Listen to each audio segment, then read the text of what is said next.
What's up, my little pulselings? How's it going? Thank you for joining me today, where every day from Monday to Friday we will take a look at a different game to see if it's worth your hard-earned money or if it's not. If you like what you see, like and subscribe. It really helps the channel out. And on a Friday, if I do any Let's Play, I'll put it up then, so you got a bonus video. Let's get to the video.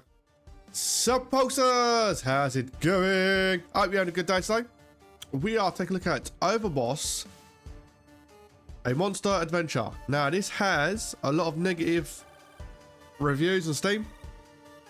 Now, I'm going to explain why that is. I do not think this is a bad game, but it depends how you play it. So let me read from the developer. Become a villain in this retro-inspired board game. Draft terrain tiles, recruit monsters, build your dungeon, and become an overboss. Now, from what we're online, this is actually based on a board game, and I think that's part of the problem. When you take a board game and adapt it to being a computer game, you need to actually adapt it. So I'm going to show you a little bit of the single player, then the multiplayer, and you'll see a difference. Alright, we're going to high score. These are your tiles that set how your land's done. You just pick which ones you want. Each one of them gives you different scores according to what they do. So the forest one gives you more for each forest. So if you have 2 forests, you get 3 points. If you've got 3 forests, you get 6 points. The gravestones give you more for each gravestone you have. Where's it? That one. If that's bordering water, you get more points.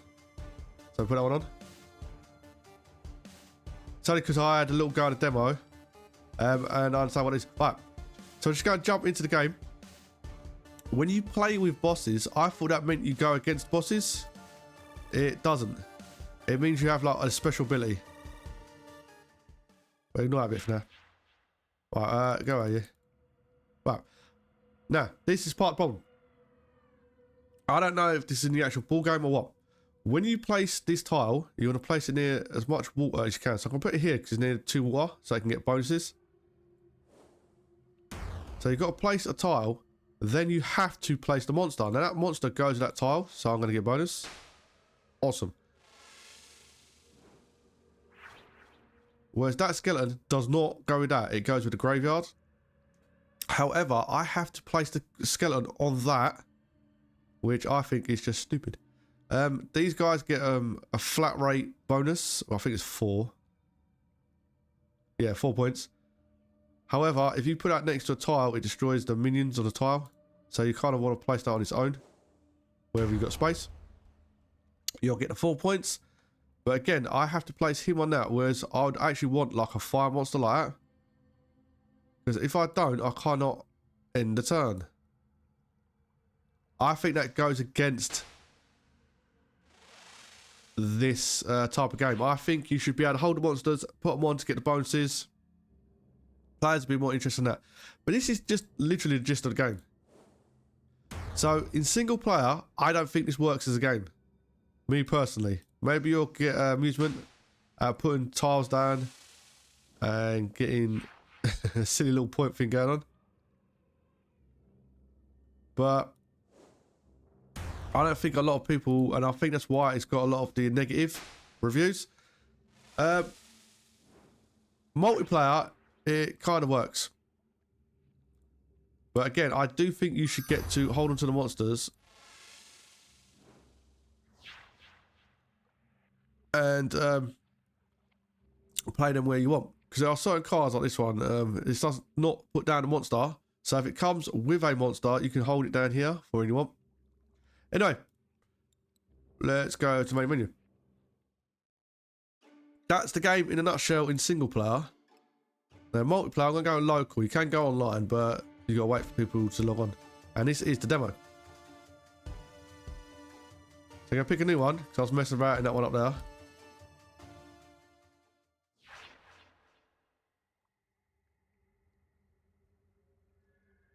Oh, 1 second, I done it wrong.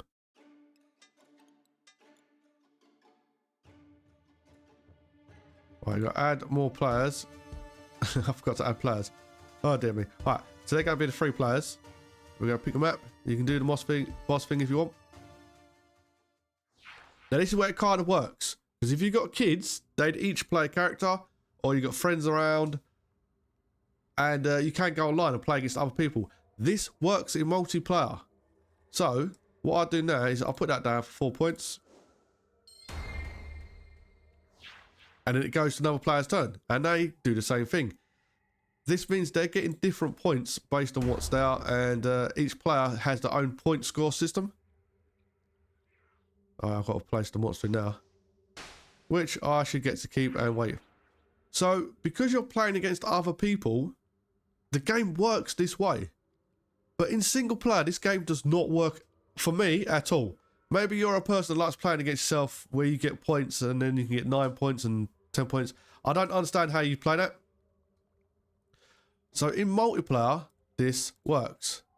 In single player, to me, this game does not work at all. And that's because of how the game mechanics work. Because you're not in competition with anyone. You're just putting cards down on yourself. Because you can actually enter this mode on your own as well.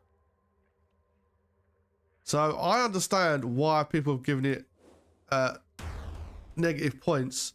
Because it's not explained that. It should be explained on the Steam page.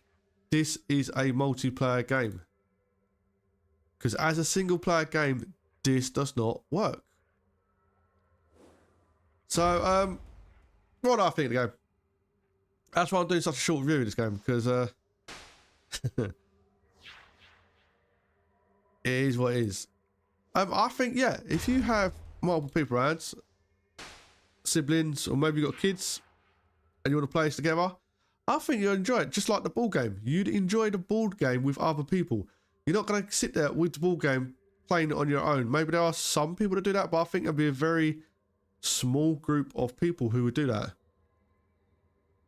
I think most people, it's like the game of Risk. You can play it on your own. But when it went into being a computer game, they made sure they had an AI on it so that you can go against an opponent, because the game Risk on its own sucks. But the board game works with multiplayer. The PC version of the game works with multiplayer, multiple people. This game, I think, only works multiplayer. Without multiplayer, I think most people will not like it. Because it is a board game, and most board games are designed to be played with multiple people. I think it's very rare that a board game's single player. Like you're playing poker against yourself. Like you can play solitaire with a pack of cards, because they're a pack of cards. But you wouldn't want to sit there having multiple poker games with yourself. But that's going to be it for this review, which I think is a very short review of the demo, because there's not much to it. So yeah, I personally think single player, no, I won't play this game. Multiplayer against other people and that, yeah, I'd play it. I think it's alright. But only with multiplayers. But again, that's just my personal opinion. Maybe you completely disagree with that, and you like sitting there playing a game on your own. Oh, look at his face. Beautiful man. Anyway, this has been PulseBeetle. Thank you for your time. Have a good day. Keep the pulse. And remember,